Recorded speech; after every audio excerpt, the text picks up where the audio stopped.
All right, let's go to Tom. He's an Arsenal fan. All right, Tom? Hello, mate. How you doing? All right, Tom. Yeah, Tom, what do you make of it?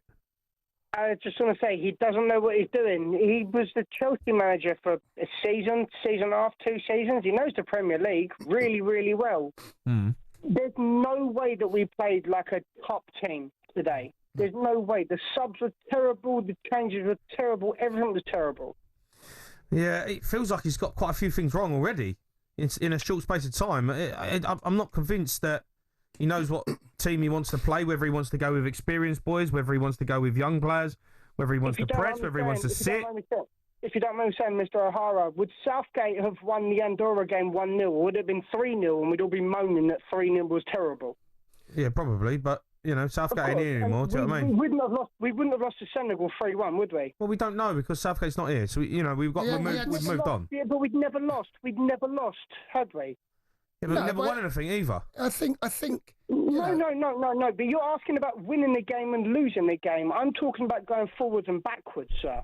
Do you think we've gone backwards with Tuchel? Does it feel like we've progressed? No. I know as a Spurs fan, you feel like you've won a tournament and it's great, but does this feel like progression? No, I think that there's always a knee-jerk reaction, right? England does get under people's skin, and I hear the frustration in your voice, right? I get it, I understand it. He did make 10 changes tonight. He is looking at the squad. He's only had 2 camps with them. Just wait there because Thomas Tuchel is with Faye Carruthers. Thomas, not how you wanted to end this camp, I'm sure. You wanted a performance. How do you assess tonight? Yeah, we got an okay performance, but the opponent was also very strong. It was not enough to win the game. I think we could have won the game by chances and by but we defended poorly in two decisive moments, very poorly, because I think we can do much better in these situations. I liked the reaction after we were 2-1 down. I felt that we tried. I felt that we took much more risk. I felt us more fluid, more attacking. We suddenly played through gaps. We had back heels. We had combinations. Got the stadium going, and then we equalized. The goal was taken away. So everything went then against us. But that was basically it. Unfortunately, we lost again. So. It's always difficult to explain. We're all very disappointed, and still it's a friendly match. We have to learn from it, and we will. What was your opinion of the goal that was ruled out? Of the goal, I just don't understand why a referee checks a goal on the screen. So either it's a goal or it's no goal. It's checked by VAR. That's why we have him. If the VAR sends the referee, tells me that they are not sure, and if they are not sure, the decision stands. Like, it makes no sense for me, but okay. Went against us, and we have to accept it. Yeah, it's fine margins, isn't it? There was a miss as well in the first half from Anthony Gordon. Yeah. But what was it? When we spoke after the Andorra game, you said that you wanted more from the team, and they started lively. Harry Kane gets on the score sheet again after 7 minutes, but you just couldn't follow it up. Why was that? No, we had 50-50 ball possession, but our ball possession was mainly in our half, and their ball possession was mainly in ours. I felt that Senegal played with more confidence, with more rhythm than us, but still, I think they didn't create big chances. It was not undeserved that it was a draw at halftime, but the way we conceded was cheap. We had the big chance to make it 2-0.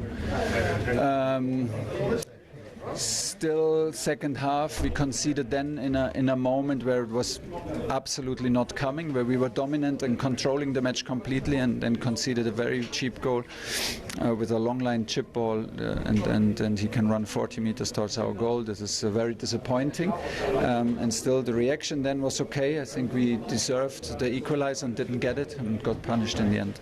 I caught a glimpse of you when their second goal went in, with your arms on the dugout and your head in your hands, looking a little bit forlorn and mostly frustrated. Forlorn, do you know that word? No, okay, sad. It's basically sad, but frustrated actually. I think is probably the better description. Yeah, because it was in a moment where we had some changes and we got it going, and then concede such a cheap goal. It was a shame, because I felt we had good substitutes from the bench with good energy and could push the game into our favour. Why did it take so long to put Ivan Toney only on?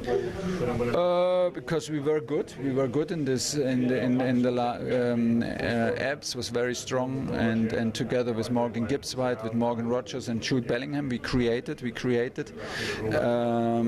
Ivan is for me a kind of a specialist on this level to come into the last 5 minutes if you need desperately a goal, which we needed. So that was the role for today.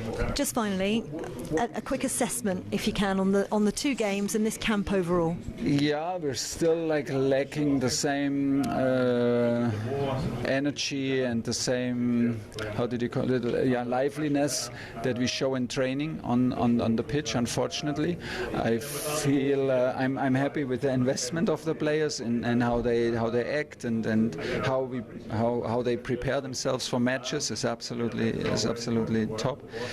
Still, to translate it on the pitch is difficult for us at the moment. I see I see the joy, the pure joy of the Senegal players after goals, after the celebration. I hear the celebration in the dressing room, and I ask myself, would we celebrate in the same manner if we would have won 3-1, or would it be more like, okay, we're happy, yeah, we did well, we can do better,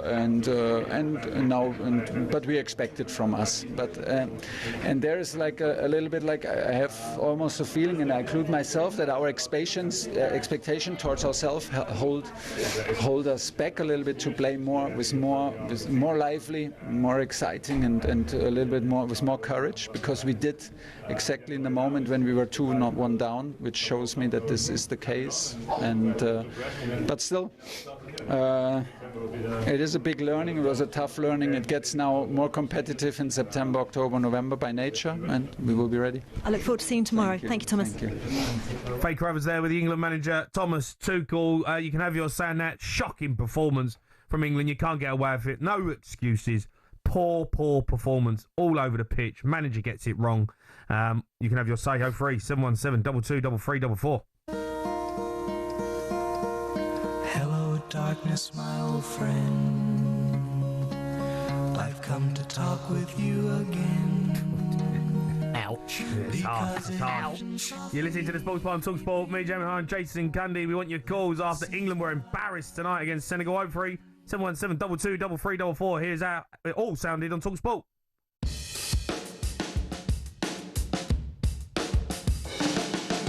12 months out from the World Cup, providing they qualify, Thomas Tuchel's job is to present a side capable of winning the tournament next June. The green shirts are flooding forward. Kamara knocking it square to his left-hand side. Henderson is beaten, and so too are England. 3-1 to Senegal. To be fair to them, they're celebrating, their supporters are celebrating, and I've got to say, they've been a better team tonight.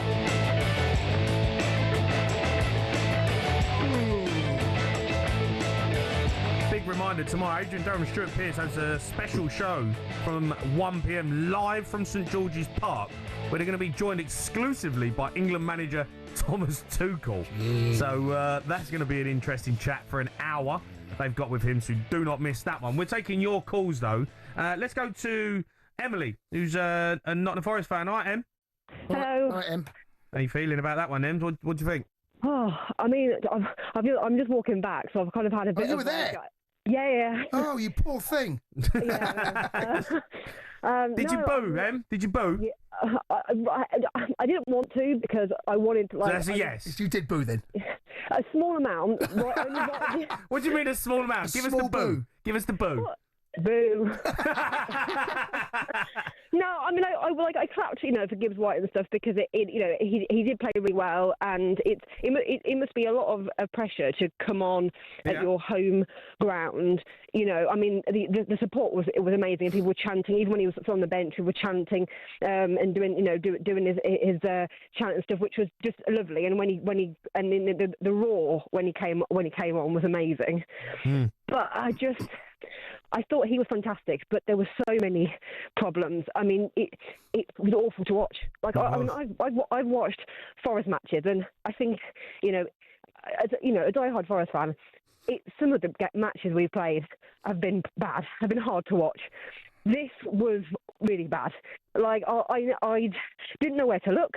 And we were passing backwards for most of the match. I mean, how can you score a goal, even 3-1 down, and we're still, in the last, 5 minutes of extra time, passing backwards? You're only 3-1 down. You might as well pass forwards. We can't get any worse. Yeah. There was times in that game where I was watching it, and we moved it around the back. We moved it around, moved it well, got into a bit of space, and then we broke the first line of Senegal's press. And you go like, right, we're in. Yeah. Let's go. Pass it forward. Get at them. 1v1. If you give it away, you give it away. I want to see the wingers and the attacking players do something.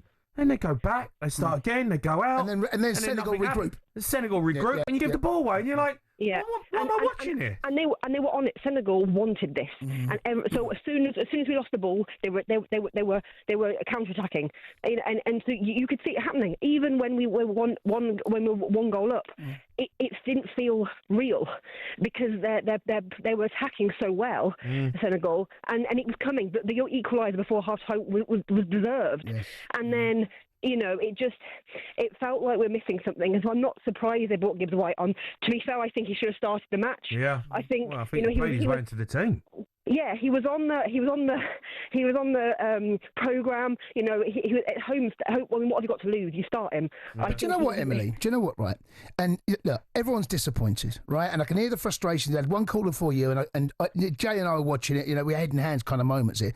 It's a friendly, and I tell you what, he will take from this. There were players in this performance tonight that he'll look at and go, "You could be good enough," even though it's a poor performance. Gibbs White is one of those that's put himself down saying, I deserve to be in this team. So there is a positive to come out of this. And I want to see Thomas...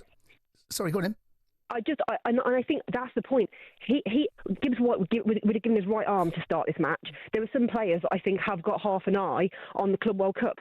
I think there are some players that don't want to get injured, that are worried, they've got that focus that they can't expend too much because they've got this massive competition coming up. Gibbs White hasn't got that pressure. He wants this desire. He wants to play for England. Yeah. And I think maybe playing some of the players that we know have that hunger that aren't starters, playing those across the last two matches rather than playing those that we know we're going to get in. Yeah. We know Bellingham and Kane are going to play at the World Cup.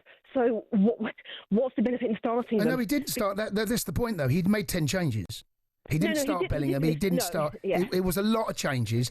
And again, when you make so many changes, I'm not making excuses here, but the reality is those players hadn't played together before, and it showed. And it looked like it. Tuchel's job between now and the World Cup is to make sure that there's a pattern of play. There's an urgency that Senegal had in abundance, by the way. In abundance. I want to see England play like Senegal did. I want to see that energy. Yeah, that desire. We lacked all the basics. You take away quality, take away technical ability, take away talent. The basics, the prerequisite of any team should be going out there and adapting and playing the way that the manager wants. Do you think Harry Kane's a problem up front? I know he's got 73 goals, but is he a problem if you want to press? Well, this is a conversation. If you're going to play a pressing game, Harry Kane, that's not his forte. He is not. You need players. When Kane drops deep, he does it really well. Plays a couple of lovely balls in that first half. You need runners beyond him then. Yeah. You need players to run from deep. Their second goal, you look at the run that he makes off the shoulder. I can't remember if he actually runs off the shoulder. I don't want to throw him under the bus. But I want to see runs like that from deep. You need energy, you need legs. Harry Kane, though. Say again? You don't get that from Harry Kane. There's your conundrum, right? And that's why he took Kane off, I think, and put Rodgers down the middle. And that's why he had Eze there. And Gibbs White, and they come on. Younger, fresher legs, and it showed. Yeah. Em, thanks for the call. I really appreciate it. Cheers, Em. The Sports Bar with Jamie O'Hara and Jason Cundy. Monday to Thursday nights from 10 on AM, on DAB, via the talkSPORT app and on your smart speaker. talkSPORT.